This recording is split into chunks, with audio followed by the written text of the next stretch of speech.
more than 4 months away from NASCAR returning to Nashville. This June, for the first time in 37 years, NASCAR Cup Series racing will be front and center at Nashville Superspeedway. Our Justin Beasley is in Wilson County to give us a behind-the-scenes look at what it takes to get the track up and running. Battle to finish this time. If you left your home unattended for about 10 years, there'd be quite a few things that you'd need to do before you invited friends and family over. Since 2011, a racing jewel in Middle Tennessee that was once home to NASCAR Xfinity Series races has been without the energy and passion that once filled the venue. Now this June, the 18th through the 20th, the Superspeedway in Gladeville will be transformed into a world-class venue for the Ally 400. The expectations of our fan will be probably significantly different than they were in 2011. Around $10 million will be poured into the track over the next 2 years. Centered around racing, it will of course have a Nashville flavor. Infield Care Center is being completely gutted and redone. All of the suites will be redone. Lighting, sound system. And the major adjustments needed to comply with NASCAR are already underway. We have a thing called Safer Barrier in order to protect the drivers. Done asphalt on our apron to our concrete track. Getting the speedway ready for racing will always be the primary objective. But Nashville Superspeedway President Eric Moses tells me the venue will be used for many other things throughout the year. I think you'll see event activity really start to increase and ramp up pretty rapidly. You don't spend this much on a facility and on a venue to open it up once or twice a year. In Wilson County, Justin Beasley, News 4 Nashville.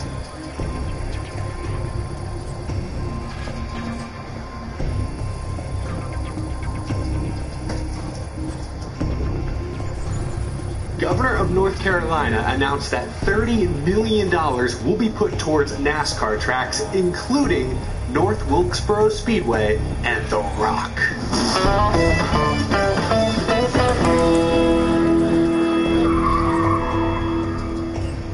How's it going, y'all? My name is Eric, and welcome to Out of the Groove. Lots to get to today. This is the last Out of the Groove before this weekend's triple header at Circuit of the Americas. If you haven't heard, I will be there. So if you see me this weekend, I'll be the tall guy probably with the camera. Feel free to come say hi. I'll be filming the at-track experience this weekend. Can't wait to share that with y'all. We'll talk a little more about COTA in a moment, but first, this episode is presented by the NASCAR Hall of Fame. That's right, the Hall of Fame. There's no better place to see the history of the sport we all love come to life than the NASCAR Hall of Fame, located in downtown Charlotte, North Carolina. Whether it's learning about the legends who established the sport or experiencing the sights and sounds of NASCAR from car design to race day, you'll quickly find that the NASCAR Hall is more than just a museum. It's a shrine to the history, heritage, and future of the sport. While you're there, be sure to walk down Glory Road, featuring 18 race cars, handpicked by Dale Earnhardt Jr., representing the champions of NASCAR. You can get behind the wheel of their racing simulators and check out their exhibit honoring the 2020 class. They have a couple new exhibits as well, a legendary decade looking at the first 10 years of NASCAR Hall of Fame classes, and Jimmy Johnson one final time, which looks back at his storied career. To explore more and book your visit to the Hall today, head to NASCARHall.com. The NASCAR Hall of Fame, this is our sport, this is our house. Be sure to check it out. I visited back in 2019. It was incredible. I've already got plans to visit again later this summer while I'm on the road. I'm really looking forward to that. The Coke 600 weekend is a week away, so if you're in town for the race, be sure to spend a morning or an afternoon or a full day at the NASCAR Hall of Fame in downtown Charlotte. For more information, check out that link down below. Great to have the NASCAR Hall of Fame supporting Out of the Groove. Before we talk about the millions of dollars being sunk into NASCAR racetracks in North Carolina, we do have a couple other quick stories to catch up on. First, there's a little bit to add on to the big story from earlier this week. We did a whole video on Brad Keselowski reportedly considering leaving Penske for an ownership driver role at Roush. The news was revealed Tuesday morning. We did a video on it early Tuesday afternoon, and then a little bit later, Bob Pockrass from Fox Sports confirmed that, for his sources at least, the Keselowski move to Roush to form a Roush Fenway Keselowski Racing next year. He says it's a done deal, so we'll wait for an official announcement, I guess, but it sounds like this is happening. So it's not necessarily a hypothetical, it's an opportunity like we talked about on Tuesday. It sounds like Keselowski may have already signed the deal. Yesterday, Roush Fenway held a press conference revealing that Fastenal, longtime sponsor of the team, has extended their deal with Roush through 2024, a big deal for them, and Bob Pockrass took this opportunity to ask Roush Fenway president Steve Newmark about these Brad Keselowski rumors, and here's what that sounded like. Fair question, and I appreciate it's kind of front of mind based on some of the rumors that have been floating around. And, for today, we're going to keep the focus on our fast. Excited they are for the real race this weekend. I don't know, the Pro Invitational just kind of is what it is. I am interested in the race a couple weeks from now. They're going to race at the Chicago Street Course. I'm curious to see how that looks, but the rest of the Pro Invitational at this point doesn't really seem to be serving a purpose, in my opinion. Anyway, just want to throw that out there. Congrats to James Davison getting some good TV time. Also, last thing about COTA, we already talked earlier this week about Paul Menard racing in the Truck Series race this weekend. Very exciting, but there are also a handful of Cup Series stars that are dipping down into the lower ranks. Among them, Kevin Harvick will drive the number 5 car, typically run by Matt Mills. He'll run that in the Xfinity Series race. His teammate Cole Custer will drive for Rick Ware Racing in the 17 in the Xfinity race. Austin Dillon will drive the 77 in that race. Kyle Busch will drive the 54 for JGR. And Tyler Reddick will attempt to make Jordan Anderson Racing's first Xfinity Series start in the 31. Those are the few Cup Series drivers currently on the Xfinity Series entry list, getting some extra seat time, some extra track time before the Cup race on Sunday. You've probably seen it by now, but weather is somewhat threatening throughout the weekend. Hopefully the lightning and the heaviest stuff stays away, but if it gets a little wet this weekend, which seems very likely at this point, that's going to shake things up for sure. If you want my pick,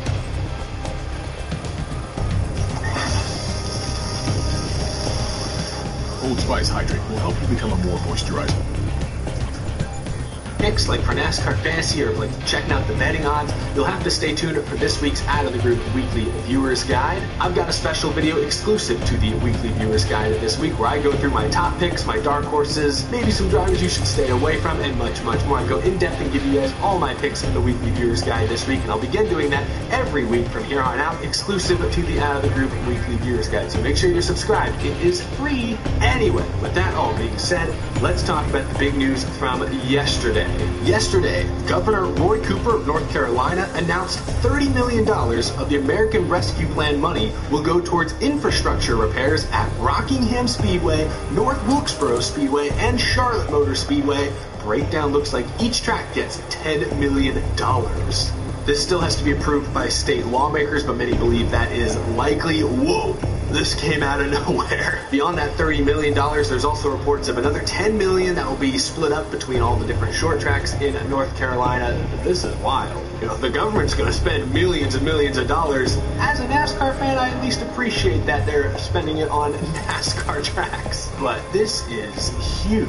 North Wilkesboro Speedway has been abandoned, quite frankly, abandoned for a decade now, and all of a sudden, in just a matter of a couple short months, you got Marcus Lemonis from Camping World pledging $1 million, saying he's going to build a Camping World nearby, all that great stuff. You got Marcus Smith from Speedway Motorsports going on Dale Jr.'s show and unprompted saying, oh yeah, we're thinking about bringing back North Wilkesboro. And Dale Jr. going, what? And now you got the state government throwing $10 million at an abandoned racetrack. I mean, I don't think $10 million is going to get North Wilkesboro from abandoned to NASCAR ready, but it's a huge, huge chunk, a huge step in the right direction. $10 million will go a long way. $11 million if you factor in perhaps what Marcus Lemonis is pitching in, but that money at a track like North Wilkesboro will go a long way.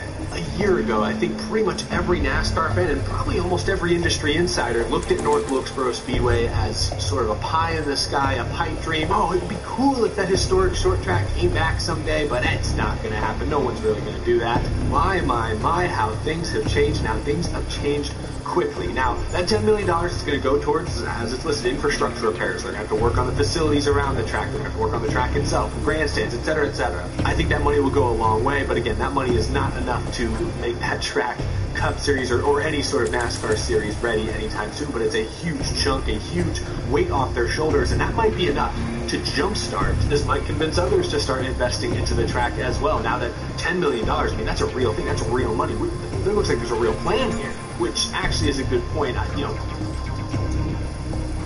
Rockingham getting $10 million as well. Rockingham doesn't need nearly the work that North Wilkesboro does. I mean, they already got safer barriers most all the way around the track, I believe. I mean, it's an active racetrack. Late models, other series race at Rockingham still every single year, so it's not abandoned the way Wilkesboro is. Maybe there's a plan in place to bring NASCAR back to the Rock. You know, the Cup Series has not raced at Rockingham since 2004. I know that there are a lot of NASCAR fans in North Carolina, but I do worry that if North Wilkesboro, Rockingham is like an hour north of Darlington. It's like an hour and a half east of Charlotte.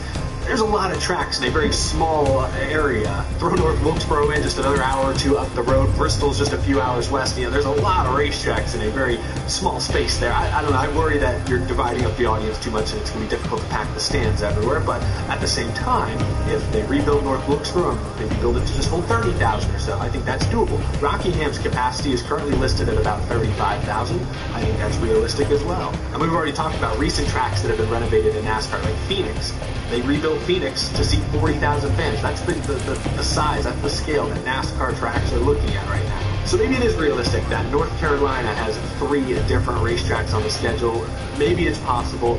North Wilkesboro is certainly the one that caught everyone's attention here. It's a track that, again, a year ago, there was no plan. At least it didn't look like it. There was no plan. It was going to continue to rot, continue to weather away and gather dust. Here we are after just a few months of conversations.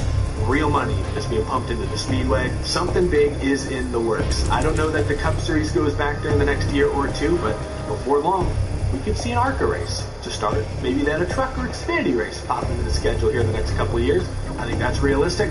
We'll see how these renovations go. We'll see how this money is spent. We'll see if there actually is a plan in place. I think there is. I think that's what this investment proves, that there is a plan that SMI has presented to someone with authority. Now we'll just have to wait and see. And turns out to be successful, but plenty of reasons to be excited if you're a race fan in the North Carolina area. There's always been reasons to be excited if you're a race fan in the North Carolina area. I mean, it's the NASCAR capital of the world. But now a couple of favorites are this much closer, not even this much closer to potentially being added back to the NASCAR schedule in the coming years. Very exciting. The future of NASCAR is short tracks and road courses. They're making that extremely clear. I'm hyped. I hope many of you guys are excited as well. But that's going to do it for this episode. That's all we've got to discuss. Let me know what you think about North Wilkesboro Speedway possibly being renovated here in the next couple of years. Shocker. It still just feels like it came out of left field. But let me know what you guys think. I appreciate the support. Thank you all for watching. Be sure to subscribe if you're new to the channel. We talk NASCAR news, rumors, predictions almost every single day.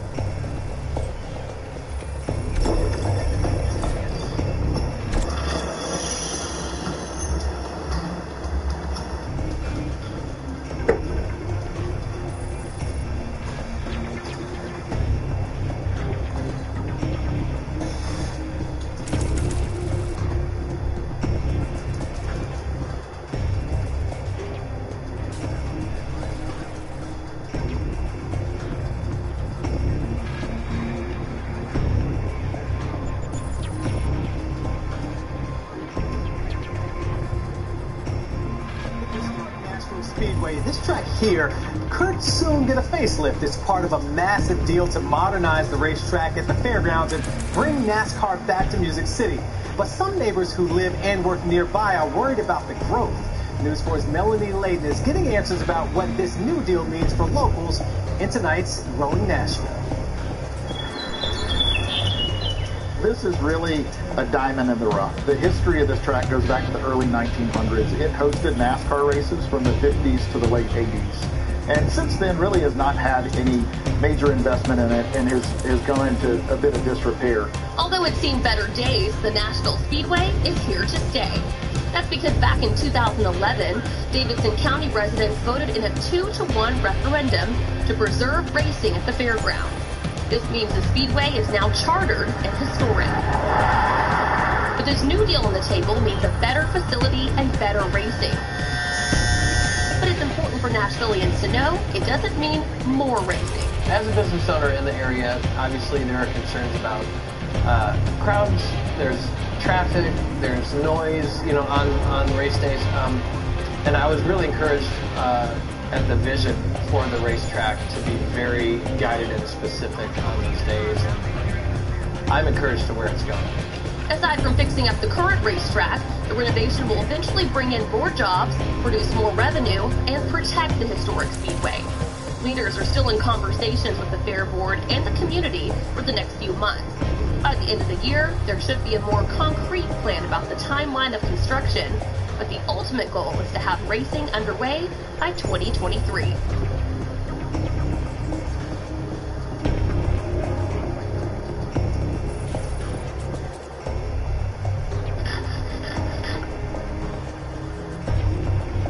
어려운 것이 되겠습니다.